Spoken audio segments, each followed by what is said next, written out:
solve problems, and effectively conduct analysis and synthesis. And all of this is part of this curriculum on the Common Core. And this hopefully will help our children be more competitive and successful in the real world.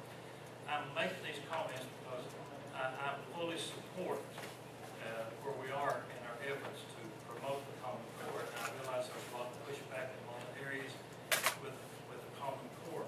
The Common Core curriculum was originally designed by a group of educators, which there was the other legislatures and different groups that studied how to best raise the academic standards and expectations of schools, but along with raising those academic expectations and along with raising those standards, a lot of the state education leaders wanted to move to align those standards to the accountability piece.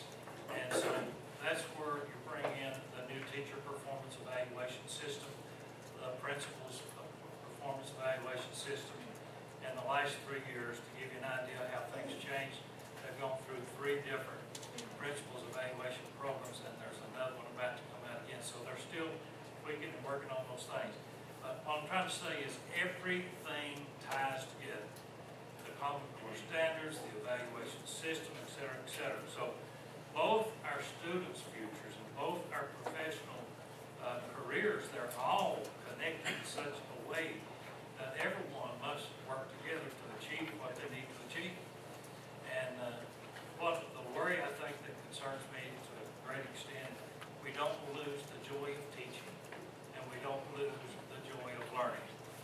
And I think that some of the things that have come toward us or come at our way at such a fast pace may have brought some of that pushback from different areas.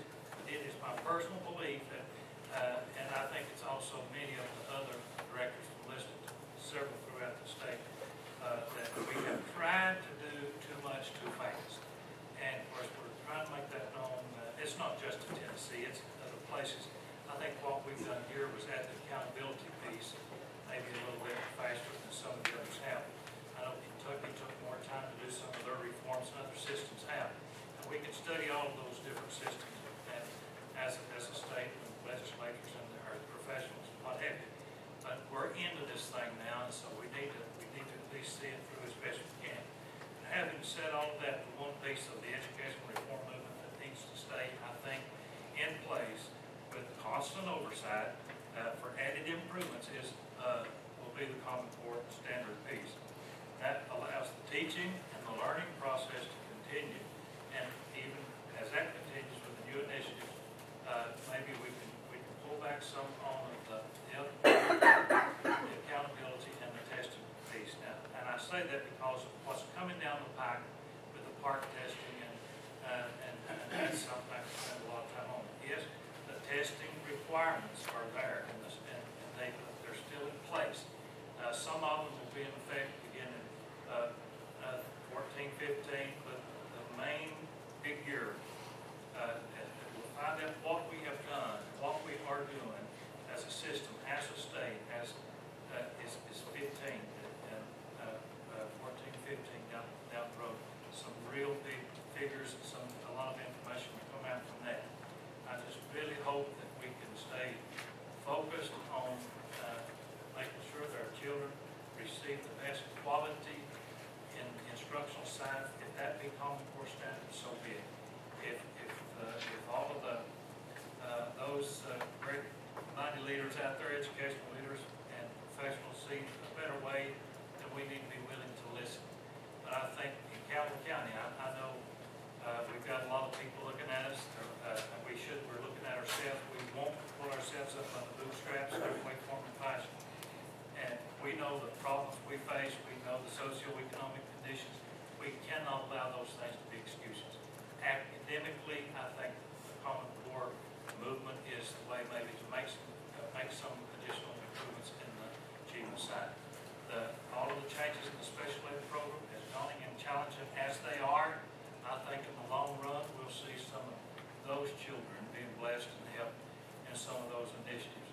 And every child, I don't care if they're intelligence, IQ, whatever you want to call it. I call it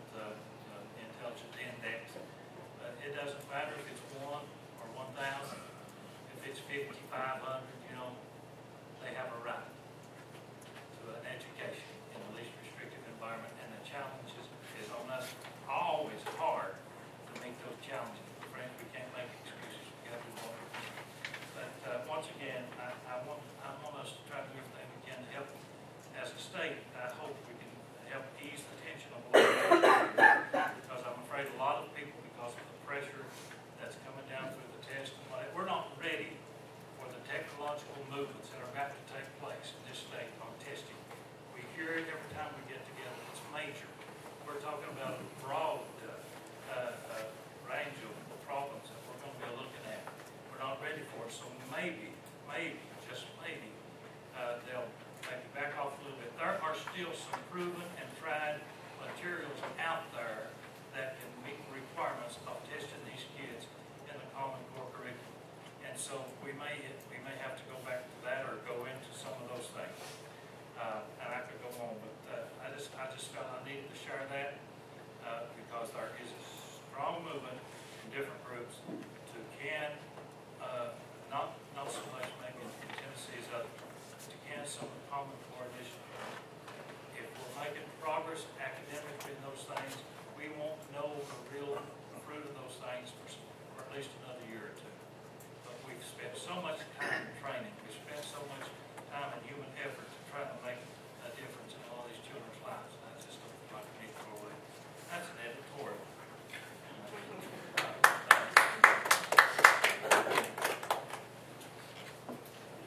Is that a state representative campaign, or I mean, that was It's just pretty good. It just eats at me that, you know, we want our kids to succeed. We as parents, I think we can't go into the homes and we can't make everybody perfect parents. We can't have the perfect teachers. But friends, we've got no excuses not to follow the design like we've got in front of us. With proper training.